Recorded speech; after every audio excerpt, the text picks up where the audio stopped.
is Matt Vassallo with the RhinestoneWorld.com. Richard Greaves with ScreenMaking.com. This is Stacy Marshall with Printwear Magazine. Brian Walker with RTP Apparel. And you're listening to Two Regular Guys Podcast. Hosted by Aaron Montgomery and Terry Combs. Keep on listening.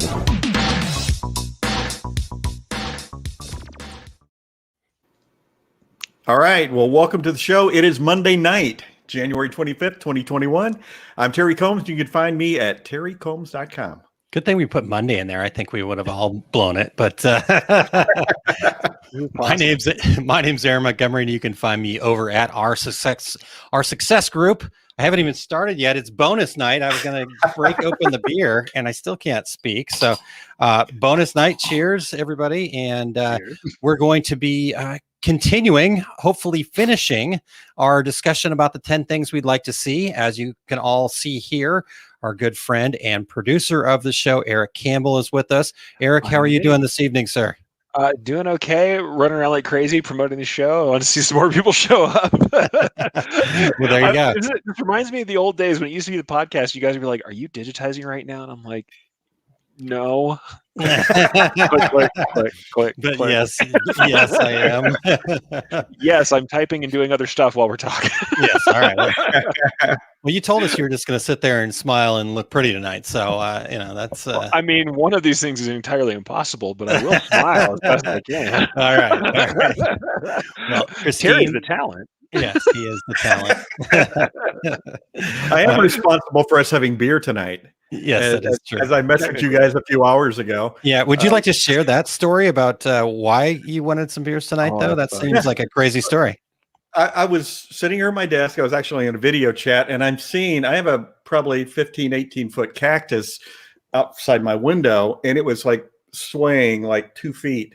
I'm like, what is going on out there? And when I got off the phone, I went outside and looked, and apparently we had a microburst because an entire full-size grown tree was uprooted and laying across my driveway.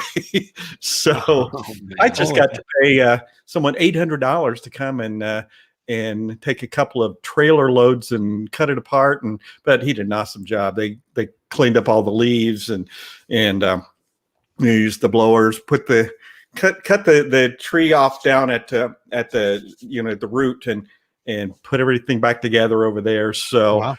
But I said, hey, we're doing a nighttime show. Don't we usually have beers? And let me tell you why. Well, cheers. So you're both quick to agree. Yes. Cheers to the tree cleanup, and glad that everybody's safe. Yeah, I also saw some videos from other friends there in the Phoenix metro area of some potential snow in the area or something crazy like that. I was busy today, but I just heard about that, and we were up in Sedona a couple of weeks ago, and I just got sent a picture from there that all the red rock was covered in snow. So. Huh. Yeah. My mom lives up in the Prescott area, and she said, yeah, we were predicted to have an inch of snow last night, and it looked like on her it was about 6 to 8 inches. It looks like what they actually got. So definitely some crazy weather happening. I know some of my friends over in the high desert area in California are having some snow too. So wow.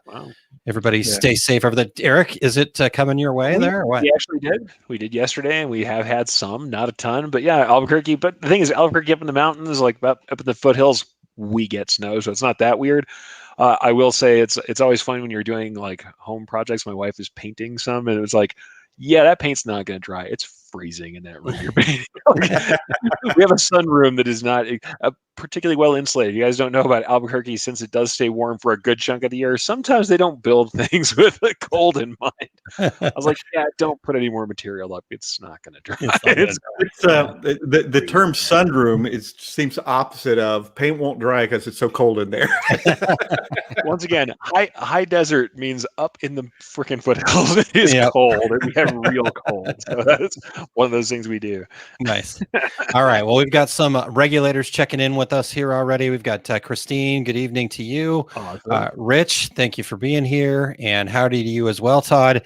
And Terry, Todd said, and now they'll take that load of wood that they cut down for you and sell it. It's better than the Goodwill. Get paid to take things away and sell for money. So it's not my driveway anymore. That's all that matters to me. That's all that matters to you. All right. Good. Oh, wait, also halfway into the street because it was also blocking traffic. So thank goodness my lawn guy was able to come right over, because if somebody hit that tree tonight in our dark neighborhood, I'd be like, oh, well, I guess we'll just add this to the insurance claim.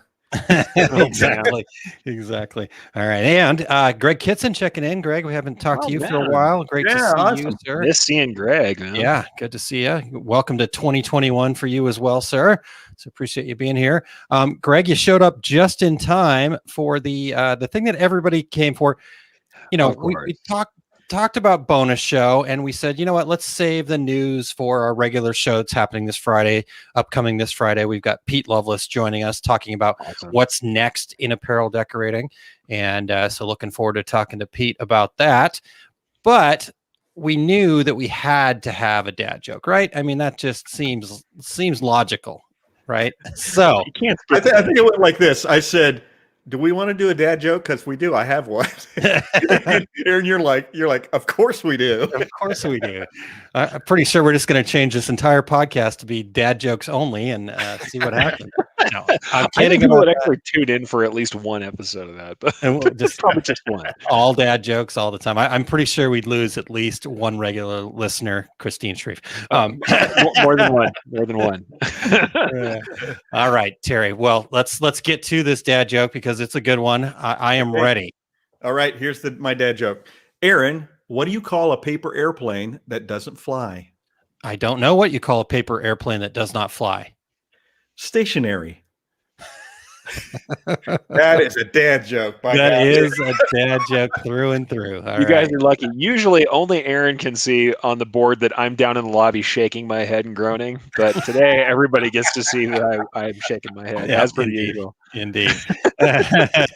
Christine says, I was just going to say that, Aaron, you read my mind. So, right.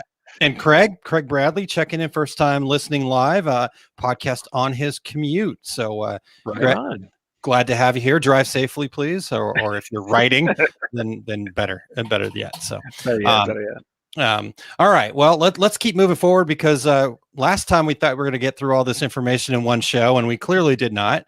And even though we've got only half of it left, my guess is with beer in hand, there's a chance we may go long again. So Terry, where do we head from here? Well, Aaron, before we dive in, we want to thank everyone who's checking out the Two Regular Guys podcast, our new listener tonight. We're always looking for new guests. If you or anyone would like to be on the show, you'd like to come and join us, go to calendly.com/2. That's the number 2, Regular Guys, and share your show idea with us. If you are listening to the podcast version, we would appreciate you sharing with your friends so they can become regulators too. Plus, we would love and appreciate you giving us a review on Apple Podcasts, Spotify, iHeartRadio, Stitcher, and now on Amazon Podcasts. If you're watching us live right now, join in with your comments and questions. Reach out to your industry friends and say the Two Regular Guys are on the air tonight. So come and join us. Yeah, excellent. And you always do such a great job with that, Terry. When I had to try to read that last week, it was a disaster. Hey, and look at me. I have all new internet, so I know everything's back to normal. I'm not butchering the important parts, and there we go. Awesome. All right, gentlemen. Well, let's do this. Let's get into this before we do let it get too far away from us here. I don't think, since it was just about a week ago, just a little over a week ago. So what was the date on that we did this last time? Let's look real quick. I think that would have been the 15th. Yep. So on the 15th, if you want to check the first 5 things we'd like to see, just head back over, you go to tworegularguys.com, and the show notes are up there, or you can just wherever, if you're watching on YouTube or Facebook, you can see the 15th show. So if you haven't checked that out, go check that out and hear the first 5 of the 10 plus things, I believe, based on what I'm seeing here. I think we kind of got in trouble when we did the first half by getting caught up in a review of last year's 10 things. Yeah, exactly. We ran a little bit long with that. So Terry says, and we kind of got in trouble, but what he really means is Aaron got us way off track by reviewing the previous year, which I fully embrace that was my fault. So to keep moving forward here, Erich, being the guest here, you get to actually start us off. So this would be the 6th thing on the list, and we'll let the regulators at home there keep count for us here as we go forward. So Erich, they could time me and get in and say, hey, we do want to actually not do a 3-parter. So we'll try not to go too far, but yeah. We're not going to presidential debate you though. We're not going to turn off your microphone when you. Yeah, he actually has the board. He could turn off our microphone, Terry. So yeah, I don't know who you think you are. All right. All I actually have is on and off on mine. So this is true. All right. Well, let's go ahead and start out with number 6. And this is, as we know, things we want to see in 2021. And for me, I'd like to see businesses of all sizes, specialties, and kind of industry strengths seen as working in kind of a more integrated way. Rather than being exclusive, rather than trying to knock each other out of this thing, there are so many segments and so many people doing different things, doing different processes, working with different specialties.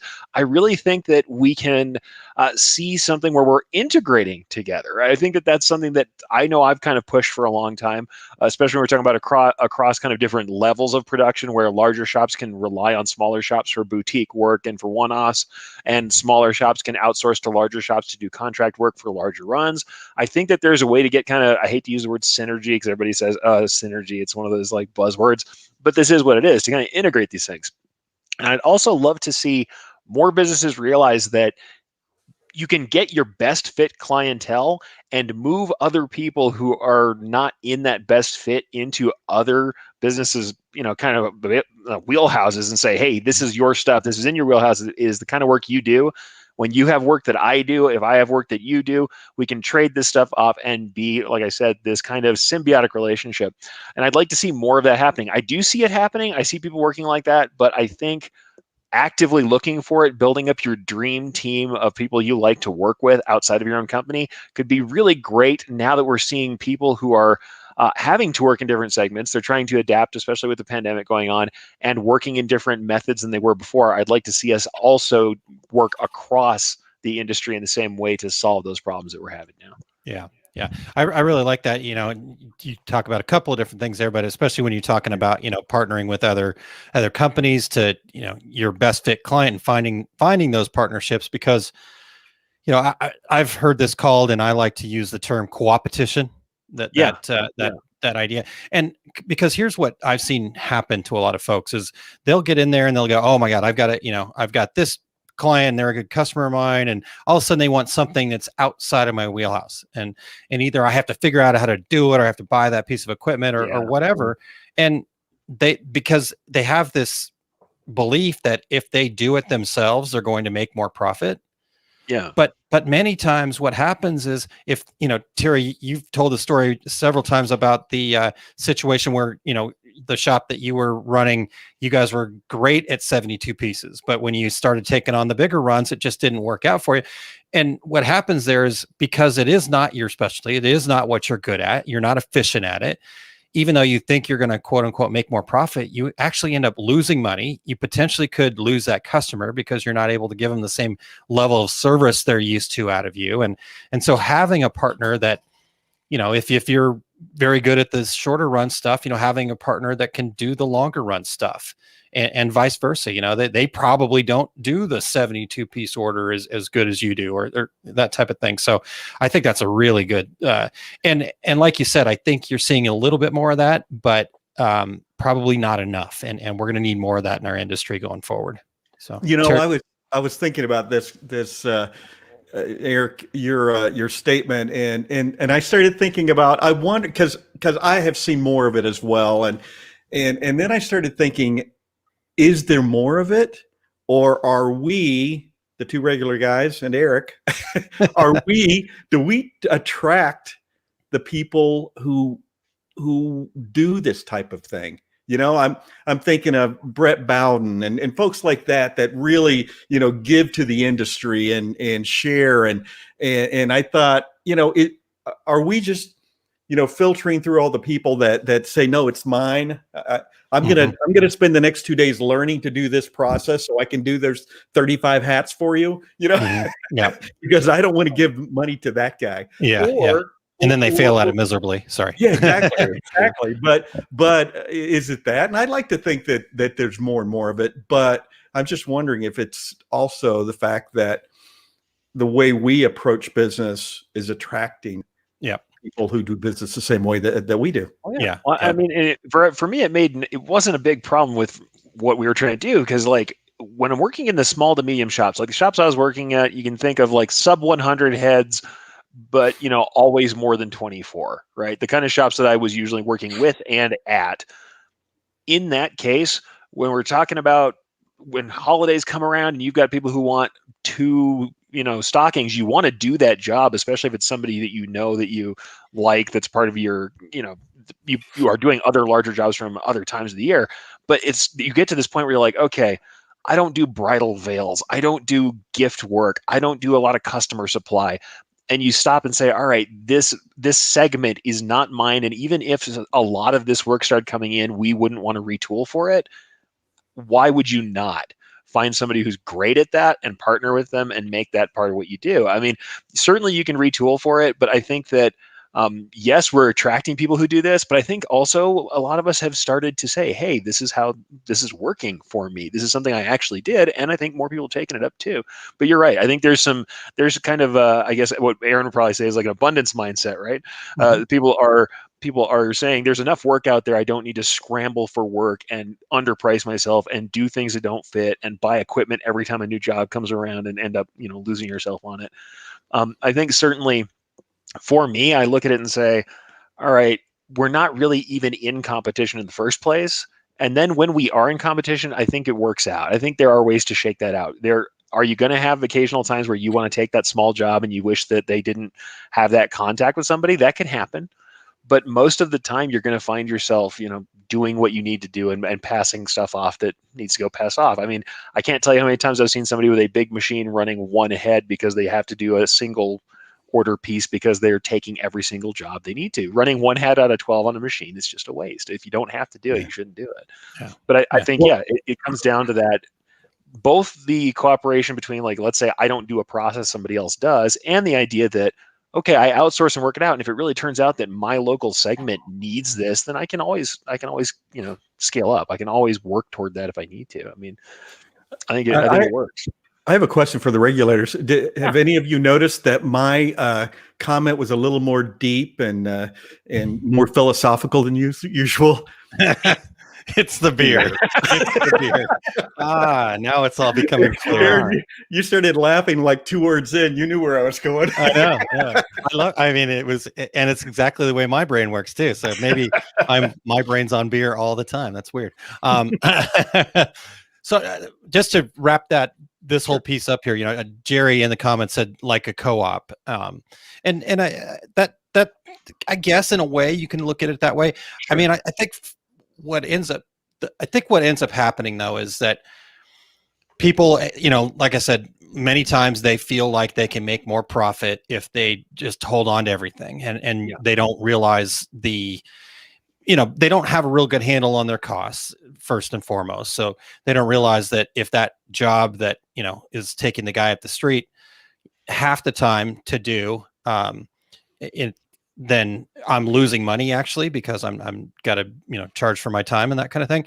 So there's that side of it that they don't realize that they're not actually making more profit on it. Sure. But then the other side of it is, these are our businesses and these are like our babies, and so when we pass work off to somebody else, we're basically saying, okay, we've got to trust these people. True. And so that's where you have to do a little work.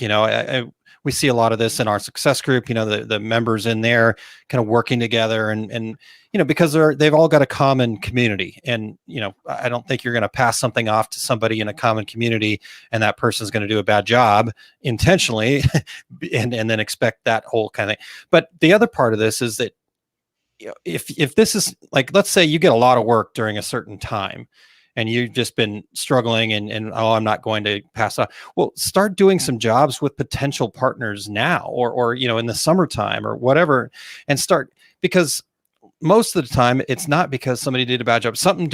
There was something that wasn't clear. Some expectations were not set appropriately.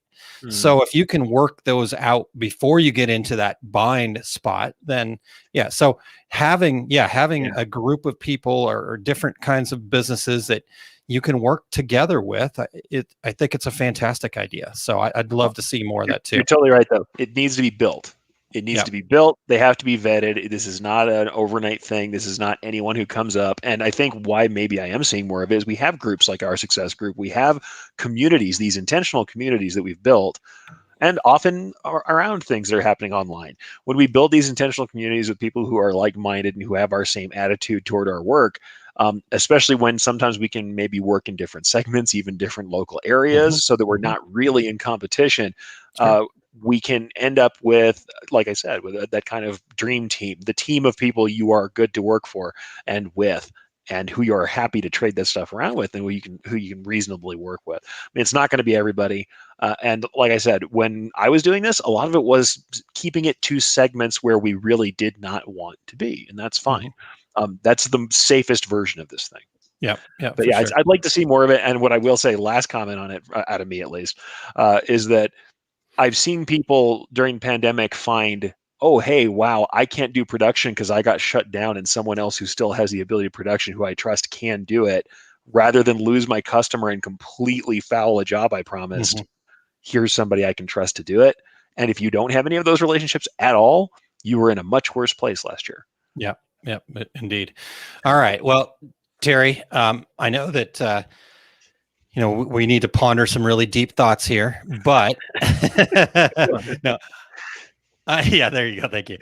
I do enjoy. I do agree with you though wholeheartedly, though, Terry. I think a lot of the fact that we are seeing more of that is the fact that that's what we attract. I know it's what we've talked about for years on this program. I know it's kind of the whole basis behind why we started Two Regular Guys was that idea that let's get everybody, let's raise the entire rising tide lifts all boats. All right. So Sure.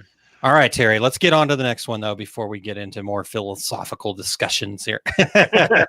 All right. The number 7 for me is I'd like to see a broader range of garments available in the DTG marketplace that are already pre-treated. Now, the folks over at RTP Apparel have done a really good job. Their shirts print beautifully, and out of the box, heat press it to get the wrinkles out and print it. But they're overwhelmed because so many people want their products that they will gladly tell you we are trying to keep up. We're increasing. And but I will tell you this: a little bird told me that there are other players in the marketplace that have been doing a lot of testing and some names that we all know. And I think the fact that we don't have regular trade shows right now is why we're not seeing a lot of that introduction, because it's one of those things you really need to see. That yes, this garment prints really well. Here, take this garment over to Equipment Zone. Take this garment over to Brother. Take this garment to these folks and have them print it for you and see how great it prints. Now, I did hear something just today, and I didn't get a chance to check it out. An old industry friend called me, and we were just chit-chatting, and then right at the end of the conversation, he goes, "Hey, what do you know about this 100% polyester shirt that RTP Apparel's selling?" And I said, I don't know anything about it. And I said, and here's the weird part. Bob, the sales manager from RTP, called me last week to ask me a question about a platen for an Epson printer. And then we proceeded to talk for about 20, 25 minutes about the industry and about trade shows and about all these things, and not once did he bring it up to me. So I need to find out about it. But apparently, RTP either has introduced or is going to introduce 100% polyester. Now I'm basing this on one person asking me if I've heard about it. So that's my disclaimer. All right. But you know, people struggle with pre-treating. There's tons of misinformation out there about how to properly pre-treat. I was talking to someone earlier today, and he was talking about researching online. I said, one thing that you should probably not research online is how to pre-treat a shirt, because there is so much bad information about pre-treating out there that it outweighs the good information. Yeah. And you know, the way around that obviously is to print on a shirt that's already pre-treated. So now, is it ever going to replace all? You're still going to pre-treat shirts out there, DTG land, because, and I've said this on the show before, the day that you decide you're only going to print on pre-treated shirts is the very next customer that walks in your door is going to say, I need Texas orange. I need Texas orange shirts. There probably will never be a Texas orange pre-treated shirt that you can buy. And the next person, North Carolina blue. Do you have that? Well, We've got Royal. No, and you've offended me so greatly that I'm actually leaving your store. but so you're always going to have to pre-treat. But I think it would be cool if there was more product out there, especially for people just getting into the business, because that variable is something that really trips people up. Aaron, you're the DTG printer, you know that as well. It's a variable that people don't put enough emphasis on, I think. Yeah. So I think you're exactly right. It is probably the most difficult thing that people experience in the DTG world. And like you said, heck, I even harken back to when Epson was first getting into the DTG space themselves. And their idea behind pre-treat was like, oh my God, you guys are this massive company and you have no clue. You know, you can print on the shirt, but you can't pre-treat a shirt to save your life. And you're telling people to do it this way. And I've heard people still bring up some of those methods that they were talking about at the very beginning. And, you know, it's like, because as you said, there's some bad information. There's some other information that, yes, might work. But if you're in business to make money, then it will not work. You cannot pay, you cannot charge enough for the amount of time that some of these processes take to pre-treat shirts. It boggles my mind that how that works. It's mostly Band-Aids. What you find online are Band-Aids, because I don't know how to properly pre-treat this shirt. So here's a Band-Aid that I've found to make it work. And if I could flash up on the screen, I don't have it, but a paint roller with the international no symbol through it. Do not use a paint roller to pre-treat your shirts. And that was one of the ones that I was referencing out there. Yes. It's the Hobby Lobby method of pre-treating. Yeah. And I think you're right, though, that whole idea of it, you know, it is a Band-Aid. It was like somebody couldn't figure it out. They made this work, you know, by rubbing their tummy and patting their heads and jumping on one leg for long enough that it worked 3 times. And I'm posting it. Yeah. Let's do a video on that quick. All right. YouTube University, here I come. There is plenty of that. It doesn't matter what segment you're in. There's plenty of that where you're like, that'll work technically for what you want to do, but it's not a good idea. It's not profitable. You can do that. I think every day I say to someone, can you? Yeah. Sure. Should you? Absolutely not. I like that. I may have to steal that one. And I've probably heard that from you 1,000 times, but until you just said it right now. I think it's probably very much like I've said, teaching, embroidery and digitizing too. People will be trying to learn digitizing, and they'll be using really bad materials or not know how to run their machine. And they're like, why doesn't this software work? I'm like, the software is nowhere near what's wrong with what's going on here. I'm like, it's because you're sewing on the wrong material. It's because you're not using stabilizer. It's because you're like, there's 5 other things that if you don't have right, there is nothing you can do in that software. It's going to make that get any better. So I kind of commiserate with the symptoms where you're like, I see you're treating the symptoms, but that's not the disease that we're having a problem with. Yeah. All I heard there was all roads lead to embroidery. Yeah. Yeah, I mean, it's the best. I'm sorry. Mhm, I'm like, it's like I've always worked in a multi-decoration shop, and we always gave each other trouble about that crap. Like every time, it would just be like, they'd go, "Oh yeah, what are you gonna do? Go play with some thread?" I'm like, "Yeah, well, it's so clean. I just don't like to get ink all over my hands and go home filthy like you people." And so we would do people. this all the What do time. you mean, you people? Screen printers. That's what I mean. Yeah, You people. Like I said, I haven't done screen printer, like I didn't print or like, I was up in the loft cutting vinyl and doing every other thing too. But we used to joke around all the time, and it was always like, "Oh, you're gonna play with some thread? You're gonna go stitch something?" I'm like, "Yeah. Well, it's clean, you know." Yeah. I don't get ink all over my clothes. Terry, you dirty screen printers, you. All Yeah, right. I know. That was, You don't want to go home looking like a car mechanic who works in a very, very colorful. I will car say, shop. however, to their credit, I don't think that they do the same thing where you like wake up and there's thread in your pillow. There's thread everywhere, and you don't step on a needle and have it drive into your foot or anything, which does happen in embroidery sometimes.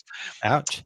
That sounds Hey, painful. no, All right. On that note, before I pass out, my massive fear of needles. That's another reason why I don't get anywhere close to embroidery. So, oh no, ask me about the Halloween episode where I showed everybody the hand under embroidery machine pictures. Everybody no, thank you. was super happy about that one.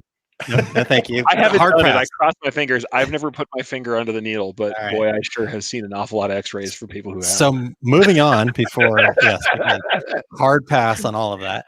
Okay. All right. So number 8, I believe, Yes. if you're keeping score at home, Yes. this is the what I would like to see.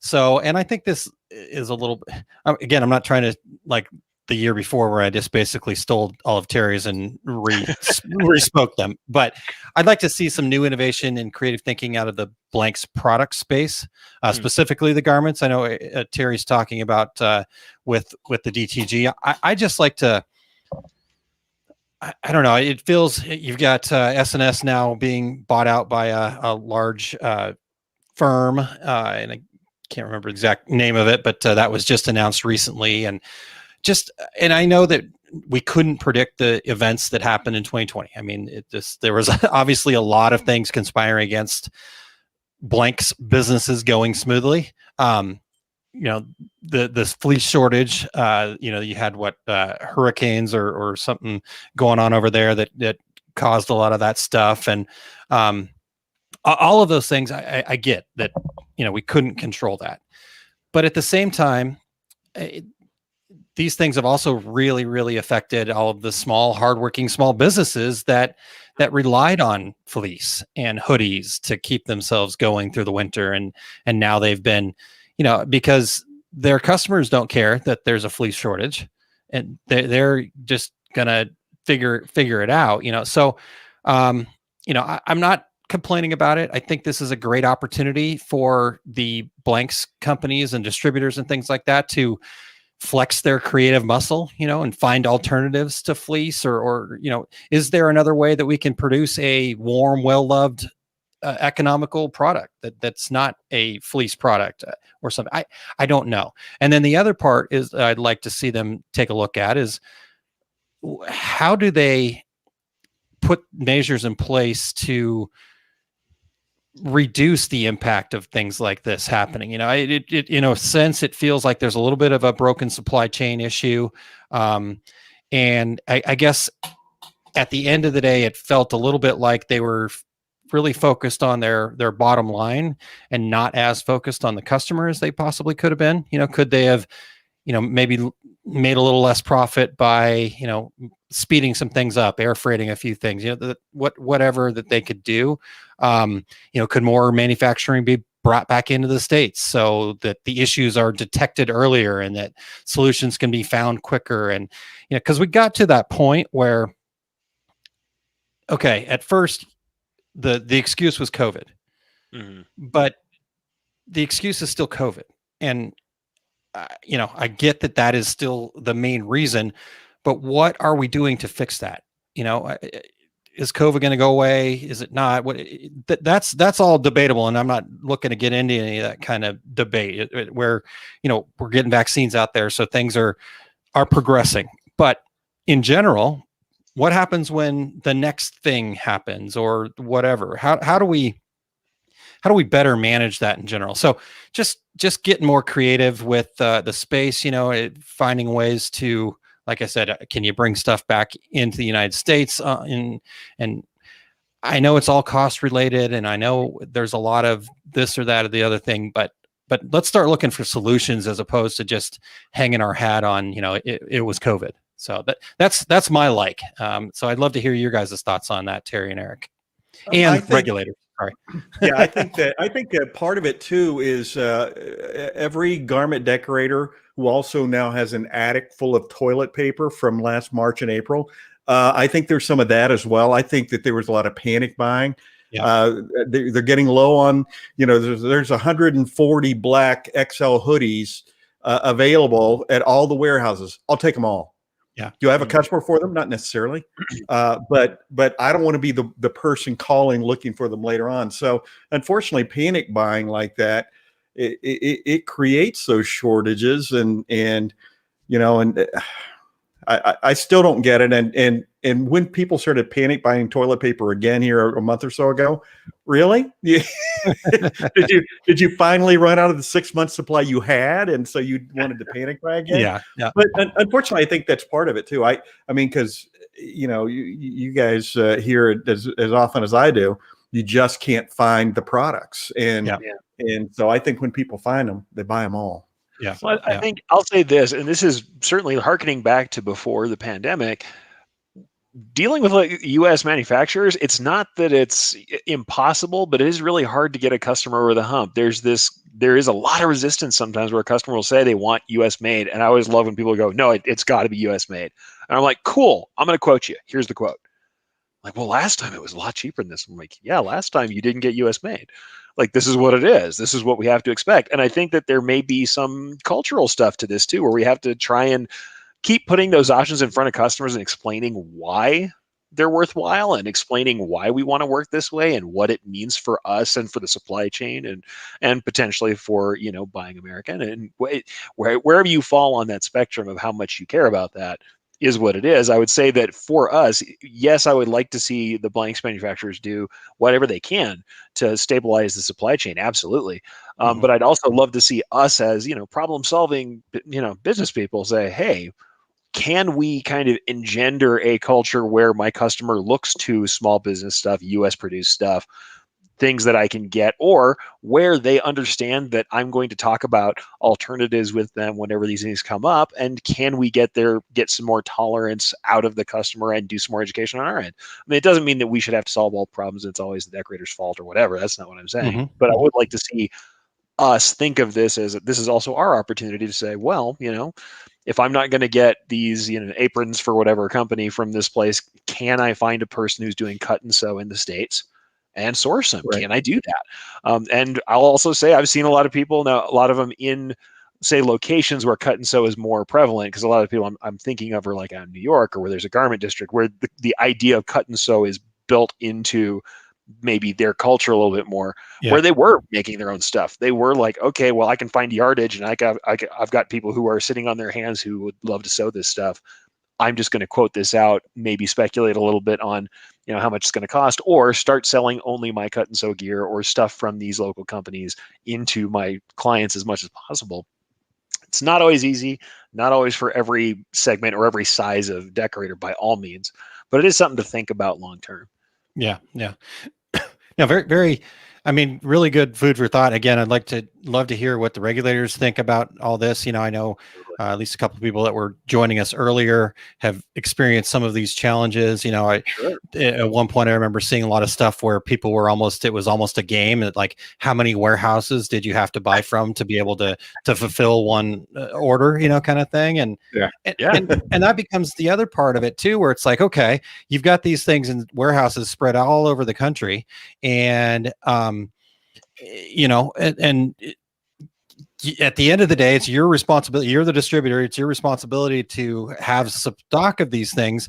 And yet you're going to, have these things strewn all out of the country. And now all of a sudden there's, $50 in shipping charges for, a smaller order. And because, speaking to what Terry was talking about with the, the panic buying situation, I mean, at a certain point, yes, we need to obviously get that under control.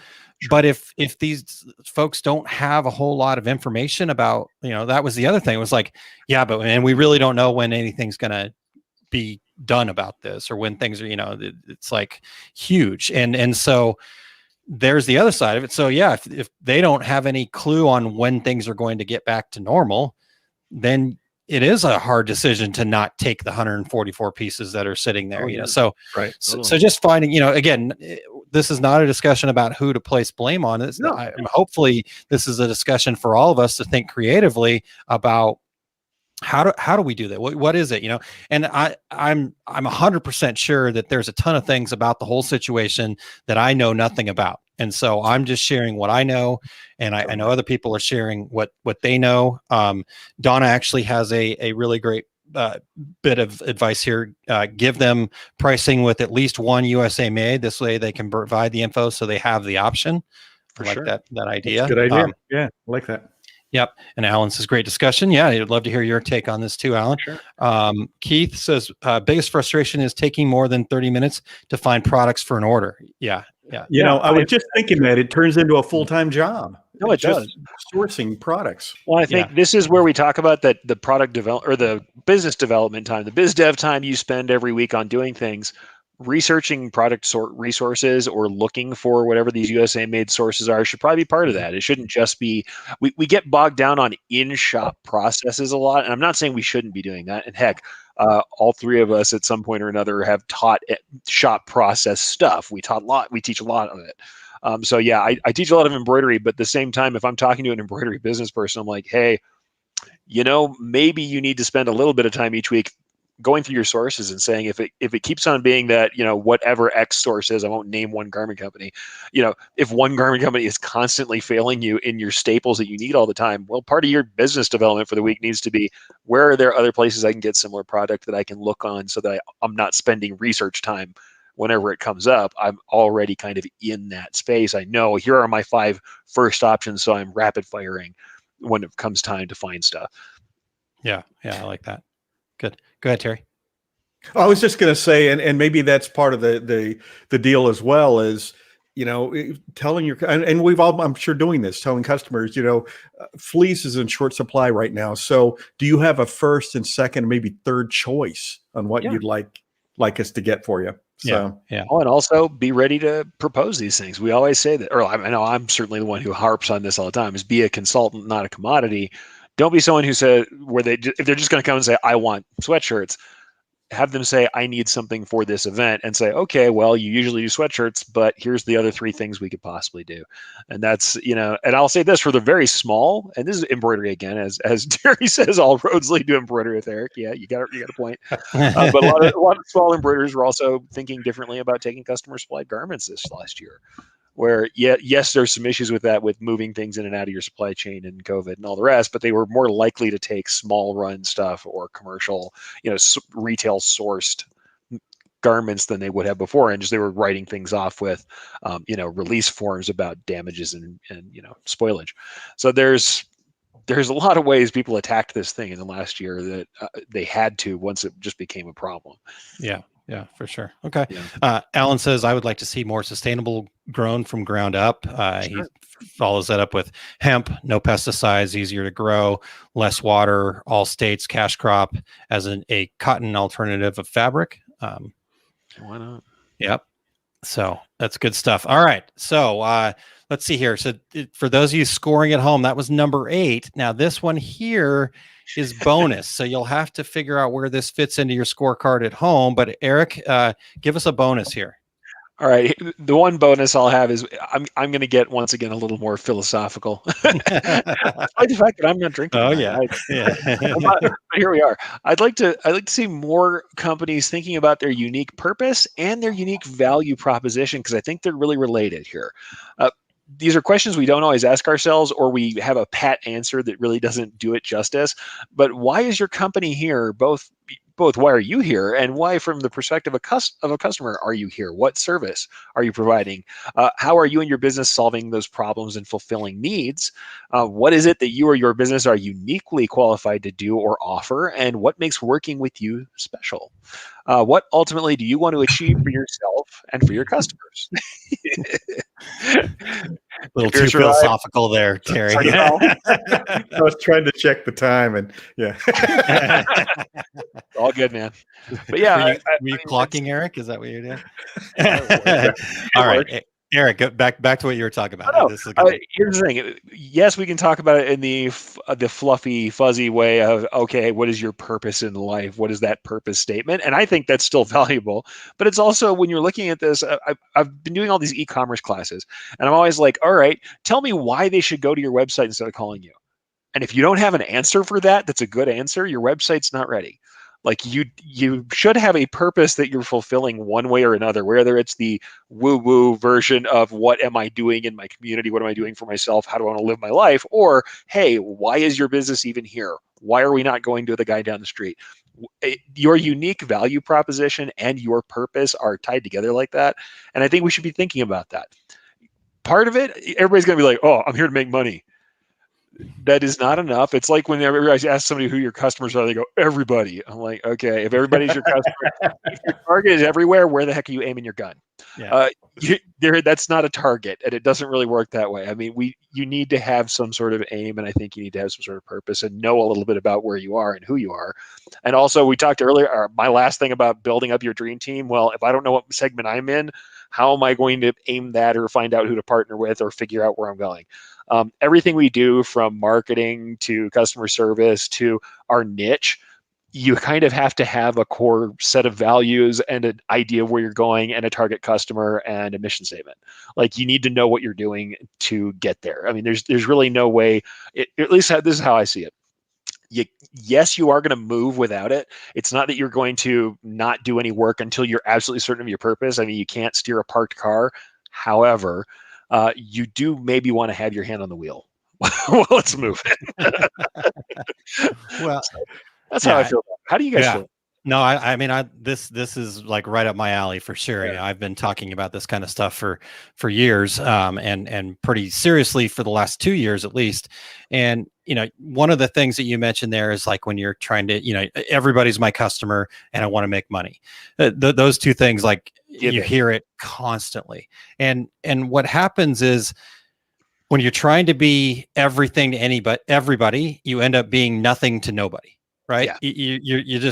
You can't, like you said, you can't aim your gun. Nobody understands what the heck you're doing, because they're not everybody. They're them, and is there that relationship there? Is that match there? So that's one part of it. The other part of this too, Eric, that you brought up that made me think about some stuff was, you have all these wonderful questions here. What's your company here for? Or how are you and your business solving problems and filling needs? Mm-hmm. I think the best question that people can ask themselves in this regard, along the lines with answer all of these questions. But the one I'd love to answer the most is, why do my customers buy from me? Yeah. I mean, see, we all try to think about, what do I do differently? Me, I, and that's great to dig deep into your own inner. Why am I here? Why am I doing this? Terry, the what's my special purpose from The Jerk, right? Just thinking that. I have Steve Martin has taught us about having a special purpose. There you go. But I think if you can actually flip that switch and ask it in the fashion of, why do my customers buy from me? That's your unique value proposition, because it doesn't matter what you think it is. It's what the people that are paying you think it is. And that's a really interesting point. This is definitely a topic I love talking about. In fact, just out, I think yesterday. It's not even February yet, but the February edition of Graphics Pro is out, and Erich's got a great article in there as well.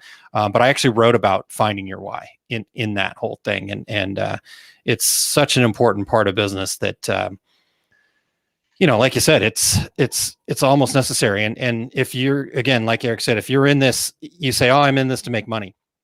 Lots and lots of different ways to make money. Lots and lots of different ways to do that for sure. And at the end of the day, we don't want to make money. We want to have the resources to be able to do something else. Right. Yeah. So money is just the byproduct. So anyways, that's my soapbox. Terry, your turn. Well, when I first started my screen printing business out of college, I remember hearing commercials on the radio for another screen printing company.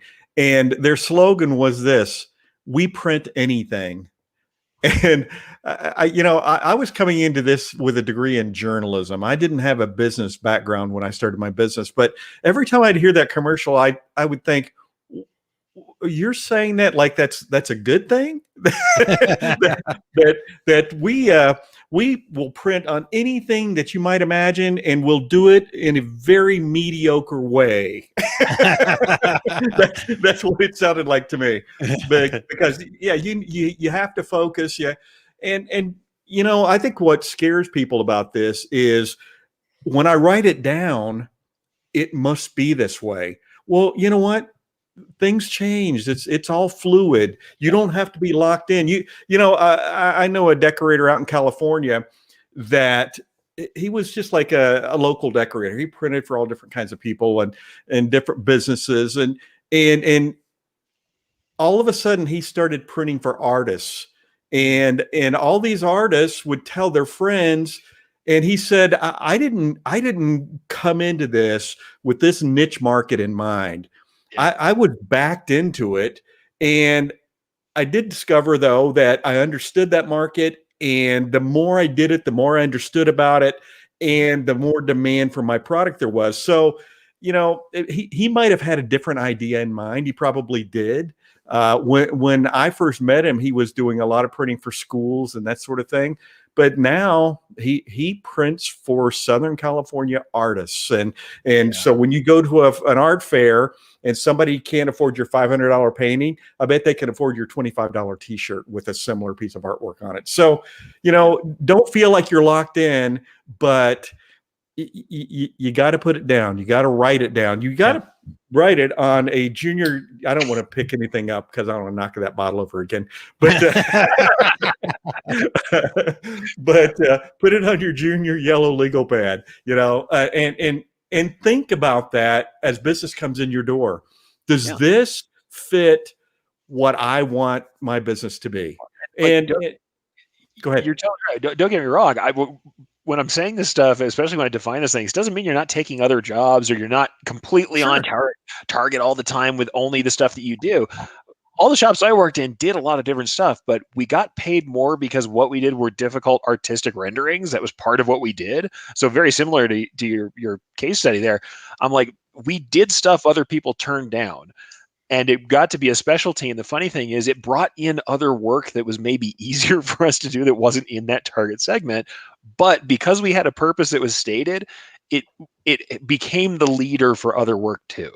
So it's part of the character that you have. And honestly, the other thing is, just not to go too far off topic, this is the same kind of thought we should have when we're adding equipment, adding different styles, adding different things to our niche. Is if you're just doing it because you feel like doing a new thing, that's one thing. But if you don't have a market for it, if you haven't thought about what purpose it serves, probably have some homework to do. You probably have some thinking to do before you keep going.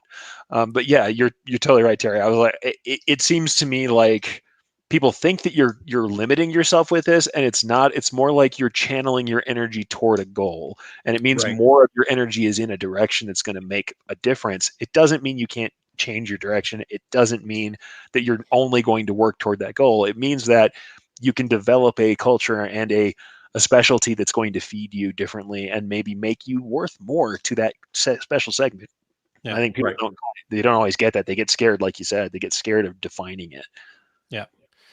And playing right along with that idea, though, like you said, I think people find this whole need to, what their purpose is and defining, because we're getting down into even now defining our niche markets and things like that is that exact thing that, I just couldn't do that because I need to bring in I'm small or I'm new or whatever. I need to bring in all the business I can. So again, I'm trying to be everything to and everybody, as Terry's screen printer up the street person, like we print anything. It's like, okay.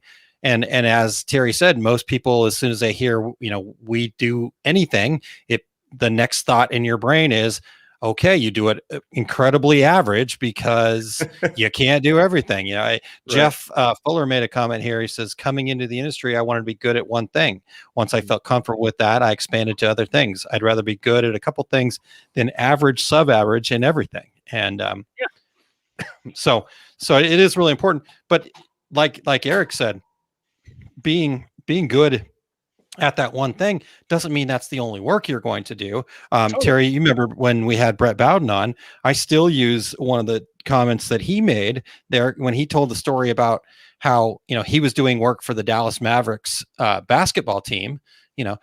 Brett is not a guy that I would relate to being into sports, right? He even said as much. He is a band guy, really, really a band guy. And but he became the printer for the Dallas Mavericks because he got really, really good at being the band guy. And when the Dallas Mavericks were looking for a band style setup, people said, "Oh, well, Brett Bowden's your guy. That's the guy you gotta go talk to." And then he got him in, and then he just wowed them with what they did. And then it didn't matter. Right. So that's be that incredible at whatever it is that you do. And then when you get those customers in, now you can get the rest of their business. And you get to be the Brett Bowden when somebody like the Dallas Mavericks go, we want something more rock and roll. Oh, you want rock and roll? And every finger points towards Brett. I mean, that is what we're talking about here. Yeah. People don't point at me when they say rock and roll. I don't know why. It must be the hair. No comment about hair. My lack of any musical talent whatsoever. I covered up my instruments this time around. I have my dulcimers behind me, and the last time I had them out, it was like play it in the comments. I'm like, all right, fine, I'm gonna play it, but I'm not doing this again. Yeah. I always tell people that whatever's behind you is Chekhov's gun. If you don't want somebody to look at something behind you or ask you to touch it or do something with it, don't put it in your frame. Somebody does read the books on your shelf. Somebody does check out. Like, there is someone watching. I did have someone say to me just the other day, every book you have on a shelf is about the Civil War or World War II. I'm like, oh, yeah, I guess so. Yeah. But the other day, my wife specifically, she was watching a show and said, "Wow, they're really into like latch hook rugs." And I'm like, "What are you talking about?" She's reading the titles like behind the person's head while they're talking about like watching the news. I'm like, okay, that made me paranoid. But 100%. We need to do more things with our hands. No, don't put any really important plans behind you, Aaron. If you have your world domination strategy, leave that whiteboard off the side, man. I'm just gonna the back here will be I'll just make my vision board back there, and then I'll let everybody else make it happen for me. So right there, you go. Yeah, perfect.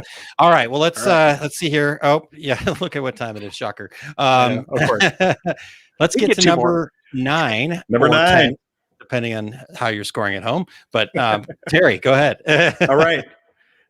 This one is it's certainly pertinent every time we talk about it, but the industry could use a refresher course in customer service in 2021. And, I'm constantly hearing people say, I couldn't get anybody to call me back. They told me they'd train me, but the tech was here for an hour. Or when somebody calls a company and they say, you'll need to call the manufacturer about that. Manufacturer says you need to call your dealer. And what they're really saying is call anybody but me. And this is so weird because I wrote this 2 or 3 weeks ago when we put this program together. This afternoon, the last phone call I was on this afternoon with someone who bought an entire DTG system from me. He just had a couple of really quick questions. He goes, hey, I talked to my local dealer and And I said, "Oh, did you?" And he goes, "Yeah, he sells the Epson DTG printers." And he said to me, "Well, wait, you bought that machine from Equipment Zone? You're in Utah. Why didn't you buy it from me?" He goes, "Because I called and said, could I come in and see the machine? And no one called me back." And he goes, I just didn't want to buy it from you. You couldn't call me back to say, no, you can't come in for COVID, or yeah, come in, or we'll do a video. Nobody picked up the phone. And I know you guys hear this. It's a constant thing that people say, I just couldn't get a call back. And, when you're in sales, like we all basically are, all of us, I mean, including the regulators, if they're calling you and want you to call them back, that's pretty much cinches the fact that they probably want to buy it from you. Now, I know people don't call back because they, maybe they're afraid you're going to tell them something they don't want to hear. But, it's just such a simple thing. And look at our buddy Matt Vassallo at the Rhinestone World. Yeah. He and the Rhinestone World do not win all those customer service awards year after year for nothing. Now, there are people out there who say, oh, well, they've got that big network, and so they tell people to vote for them. Well, guess why they have that big network? Because they kill people with service and support. They help you. They want you. They help you to be successful. And Matt's the perfect person for it. He's a former high school teacher, but for the training and things like that he does. But it's all about support. It's all about customer service. It's all about calling somebody back. If you call back every person that calls you, your business is probably going to increase 20%. Just pick up that. And it's not, anybody's ever done a cold call, and we've probably all done that as well. It's not pleasant. It's not pleasant to call somebody who, and you're trying to sell them a log home, Aaron. Yeah, exactly. But if they called you, what better person to call back than somebody who reached out to you first? So, customer service it just seems so simple. Jay Bassell talks about, tell me your unique selling point. Tell me what's unique about your company. And then he follows with, and don't tell me you give great customer service. That's your job. Yeah. Don't tell me that's what's unique about you. But unfortunately, it is kind of unique. Yeah. No, totally. Yeah, Jeff says in the comments, I want to give you money. Please call back. I've called 9 different electricians to get a 220 drop install. 9 companies, 0 callbacks. If I get a call back from a contractor, they're way ahead of the game. Yeah. Oh, yeah. I have a ceiling fan that's sitting over behind this door. I've been in this house since May, and I have contacted multiple people to come and put it up. Oh yeah, I'm gonna get right on that. And either they don't show up, or they postpone and postpone and postpone. But it's January. I'm going to be coming up on a year to get somebody to hang a ceiling fan. And I didn't say, and you got to do it for $100. I just said I need it hung. Well, this is the thing that people don't think about. Yes, everybody knows right now, like we're talking about contractors, because everybody's in their houses. There's contractors are in incredibly high demand because everybody's fixing things and working on projects. Got it. But from the customer's point of view, the way you treat us as customers when you don't need us is how we think you treat us as customers. So when you do need us, when you do need customers, we're not calling you again. Like that is kind of how that goes. I mean, when we need you and we call, even if you don't need us, the attitude should probably be, I'm really sorry. Our schedule's booked 6 months. We can't, there's no way we can handle it. Or at every place where you have your number should also be a thing that says, if you really are that booked, there should be that information on your website. That should be that information on your social media, and you should keep it updated as to what the lead times are. Whatever way you're getting that information out should be there. Though I will say, here's my reverse caveat on this. everybody, just because people are at home, respect their time and don't think you can call it any hour in their home office and expect them to spend days with you for free for no reason and consult at all times. A lot of people give a lot of their time, and I think it's funny now that we're kind of always on. It's been shown so far that all of this working from home actually has been increasing labor hours for everyone. We're not working less, we're working more as we don't have good boundaries. Yeah. Remember when you call somebody and ask for their time that they're giving you the time of their life. Like everybody, let's remember that as we call people. But at the same time, Terry's totally right. I moved into a new house this year too. Let me tell you how many bathroom fans I have installed that I have called on. I've called like 12 guys. Zero callbacks. So I'm with Jeff. And believe me, I've got some people who are on my list for never again. So, hey, Eric, can I jump in with one more example from today? Sure. I have a lawn service. I don't have a lawn. I've got rocks. I got a lot of cactuses and trees and shrubbery, stuff like that. And there's a company that was recommended to me when I first moved in, and gosh, he and his crew, they just do such a nice job. But when that tree fell today and I'm totally uprooted, it was not only across my driveway, thank goodness it didn't hit my house, but not only was it on my driveway, but it blocked the sidewalk and was halfway in the street. So I called my lawn service guy, and he said, yeah, I can take care of it. Do you need it done today? And I said, well, it's blocking the street. And he goes, I'm on my way. And I know that he was on another job, and he came over, and he and another person on his crew with a chainsaw spent 2 hours cutting that tree apart, loading it up, and then at the end going around with the blower and cleaning up all the leaves and debris in the street, including all the trash that had washed down the street and got stopped by my tree with when the flood waters were coming down the street. That's customer service. That is, he could have easily said, "Oh, I'm sorry, I can't get to you today." No, he's like, it's a good customer. He needs me right now. I'm going to drop what I'm doing, get over there. And that's what he did. So that's customer service, folks. That's the person you're going to call back first next time. I mean, that's just how it is. Absolutely. And tonight yet, I'll probably go on Yelp and talk about what a great job he did and how he really bailed me out. So that's great. I think Donna says communication is key. Alan says call back within 24 hours, no excuses. I got to get to Christine's comment too, just because not related to what we're talking about, but she says, I'd like it noted. I called bonus time. So duly noted. We are in bonus time. If you're on any of my shows, we always say it's not real bonus time until 15 after, because that's because I will do that every time. But that sounds nothing like you, Eric. Yeah, I know. You're So here's my last bit on this, if that's all right with you guys.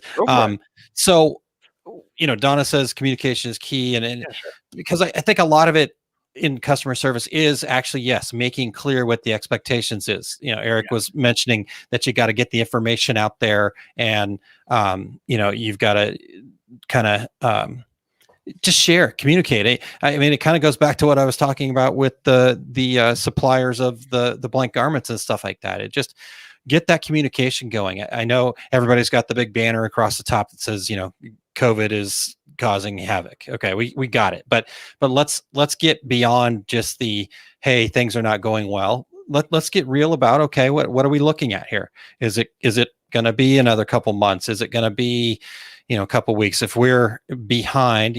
So I guess to me it all boils down to being honest early, right? Just everything share it, and don't try to just like, oh well, hopefully we can get out of this type of deal. Hopefully we can wiggle our way out. Well, why not just be honest up front and then work with your customers, because they're your partners, right? They're the people that are doing business with you, and in turn, so that's a partnership.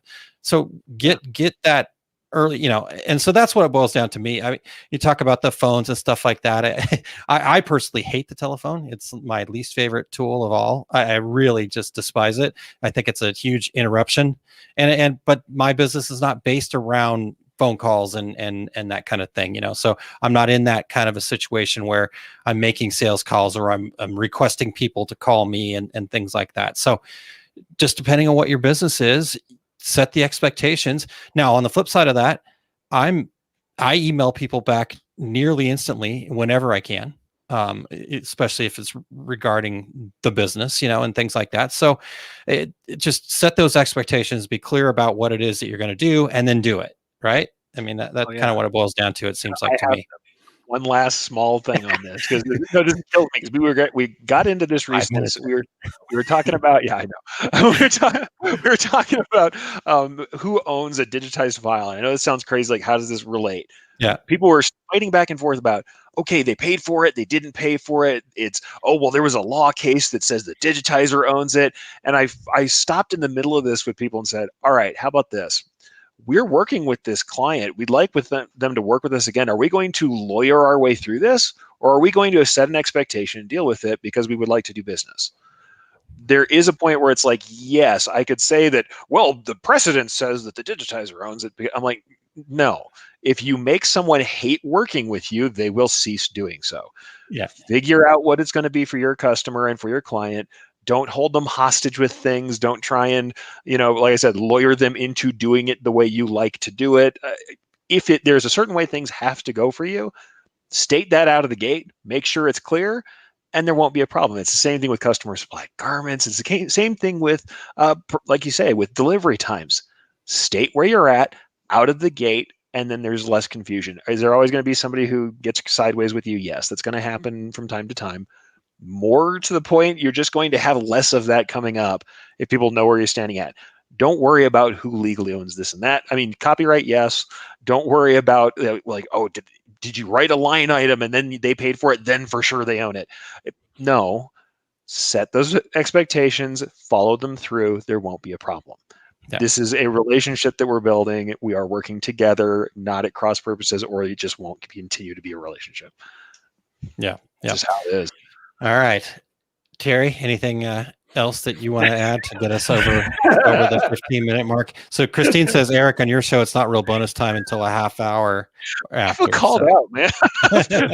and then real quick here, Terry, Ellen is confused about the rocks in Arizona, like washing rocks, painting rocks. I mean, those rocks get dusty, right?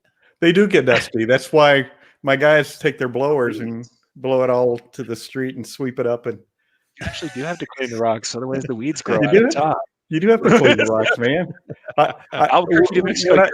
When I lived in Fountain Hills, I had red rocks in my backyard and changed them all out to brown rocks because it would look cooler around the pool. Nice. It was an enormous task. I used to bribe people to come out and help me with it with beers because I did have a bar out by the pool. Would they just like take a handful of rocks and a beer and they were good, or what? Wheelbarrow full of rocks. Yeah. Okay. And can I throw another one out there? Yes. I don't think I've ever said here on this show. I was talking to a business owner. This was several years ago, and he said to me, so what's our reputation in the industry? What's my business reputation in the industry? I said, do you really want to know? And he goes, well, yeah. And I said, your reputation is hard to work with and you sue a lot of people. And then he started laughing hysterically. And I thought, and you're okay with that. If you are laughing, you take some pride in that. And I thought, what a horrible model for a business, Anyway. Yeah. Well, I don't know if that fits in there or not, but it does. I think it does in a way. Yeah. and honestly, at a certain point, I regardless of what may seem current or whatever, I do believe that at some point that will come back and be the reverse. I mean, I think you look at certain people that their name rhymed with Sue and maybe wasn't, it's what Terry does not have in his yard. Okay.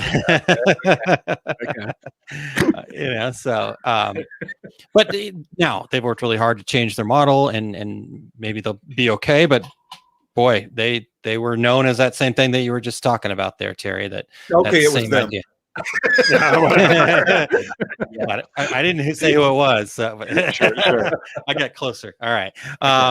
So I'm like, moving along. changing things quickly. Sure. So Alan still is confused about your rocks, Terry. He says there's rocks, so you're worried about dust on rocks in the desert. No. If you don't wash the seeds out, the weeds grow in the rocks. You have to know. This is a thing. and leaves fall down into them. You have to blow the leaves off the Also, rocks. cactuses. You gotta have tongs to get trash out of cactus. You can't just reach in there with your bare hands. Oh my You have goodness. to, desert problems, people. Desert problems. And incredibly heavy. They're incredibly heavy. You wouldn't think so. True. It's true.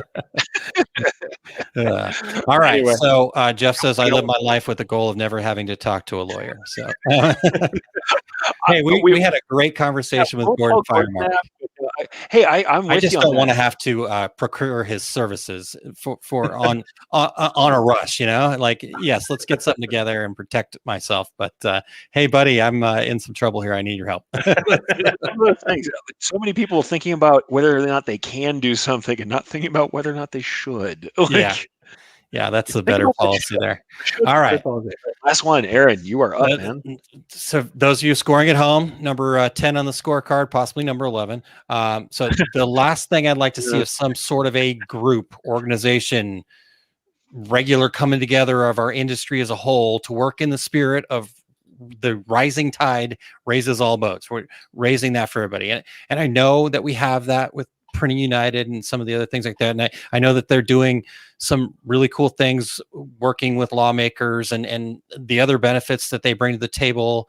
I also understand that the integration with the print industry definitely brings a lot of value. It brings the just a bigger voice, when they're trying to work on issues and industry related things and going to lawmakers and all that other stuff. In fact, I read somewhere today that they've just acquired another print related company. I can't remember the ideology or something like that. I'll have to find that came across my head. So I get all that. And so this is definitely nowhere close to a knock on what they do. But I feel like things like screen printing, shirt makers, decorators, sublimators, embroidery, the ancillary to the print world, we do get that. That's those guys over there, right? That whole idea of garment people, right? Yeah, you just kind of getting a little bit lost in the shuffle of all of this, because these guys show up, these printing companies show up with these, $1 million pieces of equipment and it's just a different world. It is a different world. And, I was reading something and they were doing a kind of a state of the industry for digital textile. And it said it had focus on signage, apparel, and home decor. And yet there was not a single panelist that even the companies I was not real familiar with. So I don't know. I guess 20 years in the industry, I'm still fairly young in it, but I would think that if you're claiming to be talking about apparel, that I would at least be somewhat familiar with one of the companies that the people were from, not necessarily just the people. And so that's, again, I'm not trying to knock that. It just as an example to kind of get where I'm going with this. So I guess I want to kind of see a more inclusive yet diverse group of not only the people and companies, but the different decorating techniques that represent our decorators community. So I'd like to see this group kind of come together to work to pinpoint the issues, to come up with a solution, to, again, as I mentioned, work to raise the tide. And sure. So I don't know how that, it becomes a challenge, because if you look at certain things, sometimes you can look at different groups and kind of go, oh yeah, there's the good old boy network. Or they paid their way into that, or those kinds of things. So how do we get a group together that is, again, more inclusive of everything? Let's not leave Erich and the embroiderers out, that kind of. I knew it was coming from you. Sorry, I just had all good. But also, different levels too. Let's have the manufacturers, let's have the printers, let's have the distributors in the middle, and somehow, some way. So I don't know. It's something I want. And then, we looked at the list that we had from 2 years ago and last year. And, we also realized that some of it was something that we've got to do ourselves too. So, we'll see. I don't know. After I wrote this one out, I had some ideas, but I'm not going to share them yet. So. Well, and you're right, Aaron. Like Printing United, it's certainly there's certain things about it that certain things about being in business that are universal that are just as pertinent to somebody printing cardboard boxes as somebody embroidering hats. But you're absolutely correct that it's garment decorating is certainly a unique industry, and all parts of that industry we have a lot of things in common, and so I agree with you. I think it would be nice to have a little more focus. It's kind of funny when I first started going to SGIA before it was Printing United. In fact, it was probably SPI or SPA. I can't remember. Screen Printing Association, then the Screen Printing Association International, et cetera, et cetera, et cetera. Yes.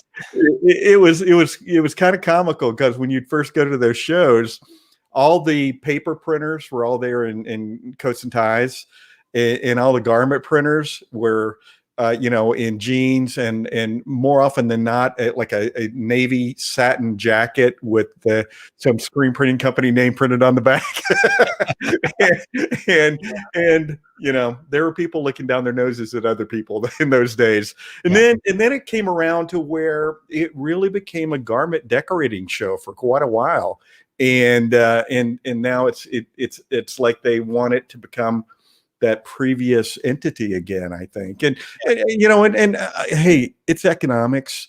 They by expanding their view, they expand the number of people who come to these events. And so, I mean, I totally get it. Yeah. But and the flip side of that, well, not the flip side, but for our end, there's some people who are not there any longer that were advocates for garment decorating. That's just a fact. So, but it sounds like you worked it out, Aaron. So yeah, no, I think it's kind of like print right now, and I don't want to disparage it. I mean, I'm in Graphics Pro with Aaron this month. I mean, it's not that it's like we aren't there, but there are moments where I'm like, man, printwear was great. I miss printwear right now.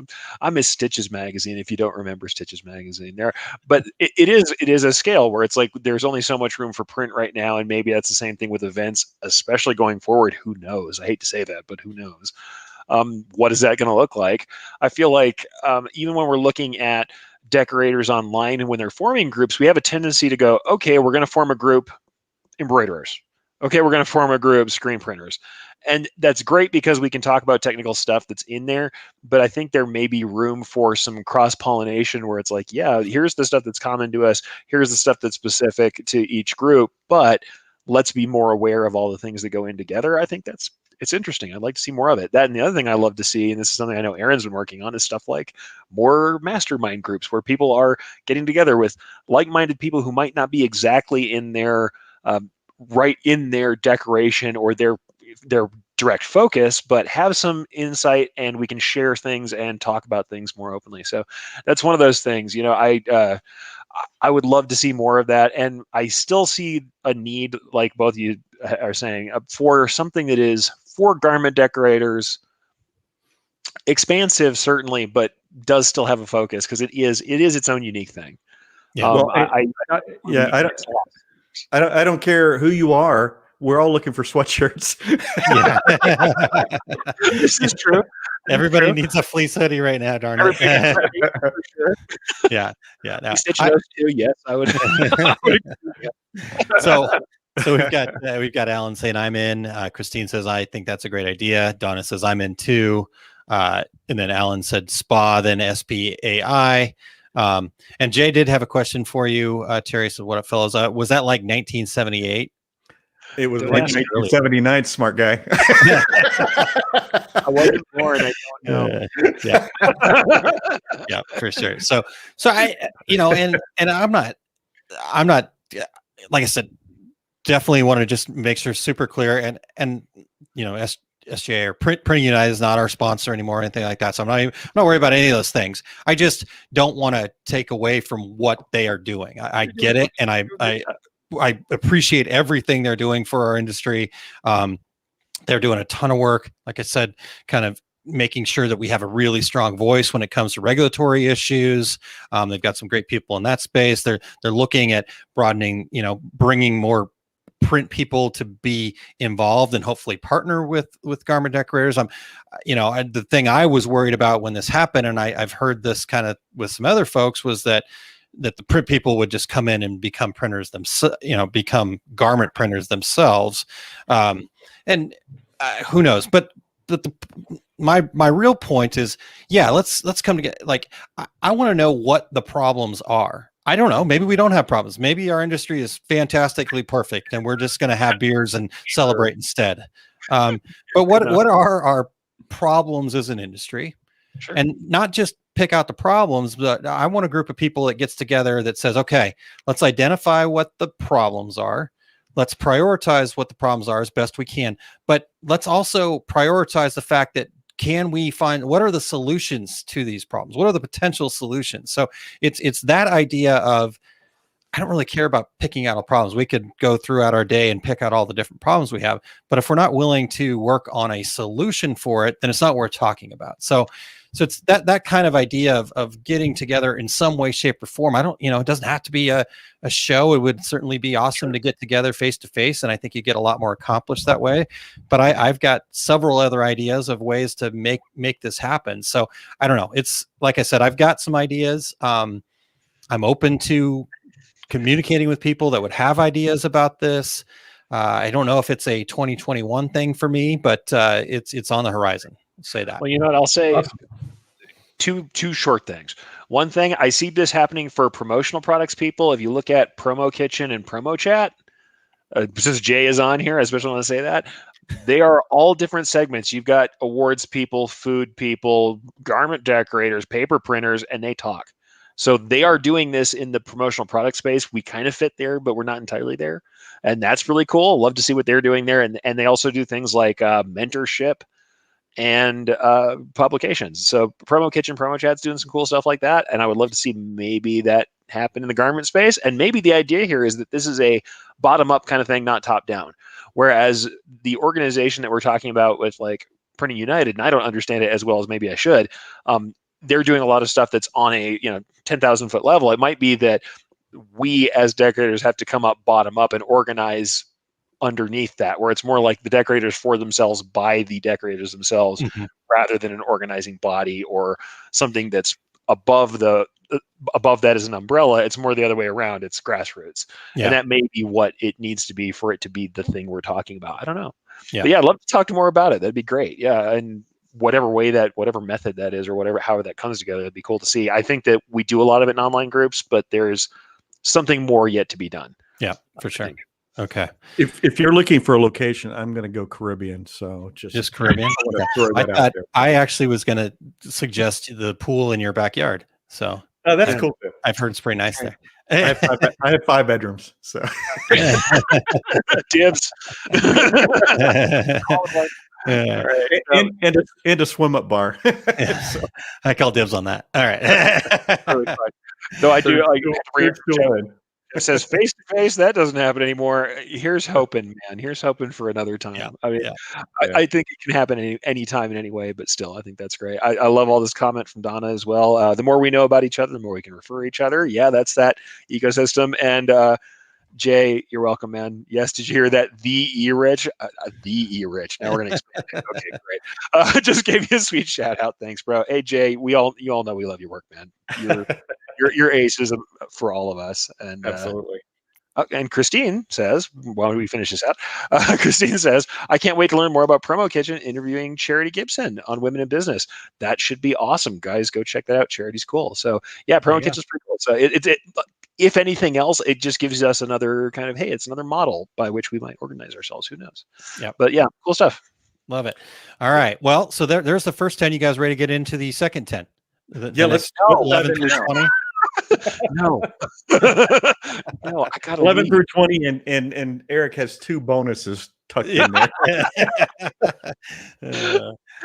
That would be less funny if I wasn't literally about to contact all the people who just did a recent class with me and give them more bonus material. I did say that right before the show. We did have that conversation before the show, talking about recording for impression. Yeah. And Eric talking about, and I recorded an extra 20 minutes. I'm like, you just couldn't fit it into the time frame they gave. I fit it in, but I just realized there was something more I could offer. I just had gotta just drive that value home until everyone is tired of hearing about me. Hearing from me, hearing my attitudes. What do I think about embroidery? Nobody cares after that hour and a half. Everybody's like, okay, Eric, you're very generous. Can we please go home? Christine says, Aaron, you can't try to beat our 2.5-hour podcast. That needs to stand as a record for a while. I would say that's true. So, all right. Well, speaking of that, let's get into this and wrap it up. One last comment though. Jeff says Eric's Impressions Connect class today was awesome. So there we go. Wait till you see the extra 20 minutes. That's even better. That's even better. Wait till you see that bonus class. All right. Well, Terry, what do you have coming up here? Well, tomorrow I'm going to be speaking at Impressions Connect. I'm going to be talking about Sportswear Garage, starting a home-based screen printing business. Fingers crossed I can get in there and take a look at it myself. I got in finally. So everybody who's wondering why we weren't there doing commentary, some of us had some access problems. I'm finally in. If you saw my class and wanted to ask me a question and I wasn't there, please ask now. He's got bonus material filmed in a parking garage. I've got a couple of more things to tell you. This will not be ASMR. I will not be whispering. That is weird. All right. What else, Terry? February 4th, Equipment Zone DTG Academy. It's 2 to 4:30 Eastern time, and it's free. Jay Bassell, if you're still here, Jay's going to come on the show for about 5 minutes on Friday to give us an update on that, and a huge list of awesome speakers are going to be there and doing 10, 15-minute pops with information. So it's going to go fast. March 25th. Do we put the timer on that, though, Terry? The 5-minute timer? Jay is merciless. He will cut me off. Well, that's a good point. All right. Never mind. Jay's good. All right. We're good. March 25th, I'll be presenting for DAX online seminars. And I have the wrong thing up there again. What you actually need to buy if you are starting a screen printing business. And then my complete screen printing business courses live will kick off again at Atlas Screen Supply in Chicago. I will be there starting May 22nd and 23rd. And watch for upcoming events at terrycombs.com. How about you, Aaron? I'll pass until this Friday. I've got few things happening. Small Business Saturday is obviously coming up, all that other stuff. My Impressions Connect session kicked off today. As like Eric, I was unable to get in, but hopefully people got some good stuff out of the first part, Conquering Fear and Living to Tell About It. So that's kind of what's happening for me. DAX stuff coming up, but you'll get the full rundown from me on Friday at our normal show on Friday. Eric, you got anything you want to share before we close it up here?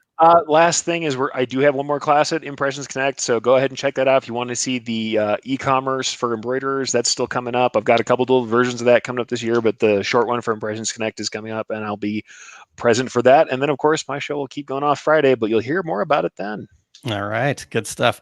All right. Well, I think that about does this for us, Terry. So, Terry, Eric, we've come to the close of another show here. Thank you guys so much. We'd love to hear more of you guys, the regulators' thoughts. So keep the comments going on Facebook or YouTube or wherever. Use the hashtag regulators. And let's keep talking about things we want to hear, because if we're going to go one more deep dive into some deeper stuff like Terry's enjoying talking about here tonight. Deep and philosophical. Yeah, deep and philosophical. Yep.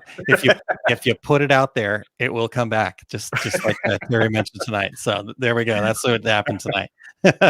All right. Hey, we want to thank you, Eric, our show producer, for not only pushing the buttons again, but for joining us on air. You can find Eric at ericcampbell.com. And as I've mentioned earlier, this Friday, make sure you tune in at 10 a.m. We've got Pete Lovelace back with us from Booster Spiritwear, and we're going to talk about what's next for the apparel business. And Pete's a great guy to talk to, always a ton of wonderful information. And he's one of those sharing type guys, Terry, that we talked about. He just wants to share. There's no agenda. That's always great to hear from him. Every time Pete's been on the show, it's been rather explosive. The regulators know what I'm talking about. I am not cleaning that up again. I'm still finding that. All right. Until then, I'm Terry Combs. He is Aaron Montgomery, and he is Eric Campbell. And we are the two regular guys. Here we go. We're out. Awesome. Thank you for listening to Two Regular Guys. Check out our website at tworegularguys.com. That's the number 2, regularguys.com. You can also interact with us over at our Facebook page, facebook.com/tworegularguys, or send us a tweet, twitter.com/tworegularguys. And we have a YouTube page. You can find all that from our website, tworegularguys.com. Thanks for tuning in, and we look forward to spending some time with you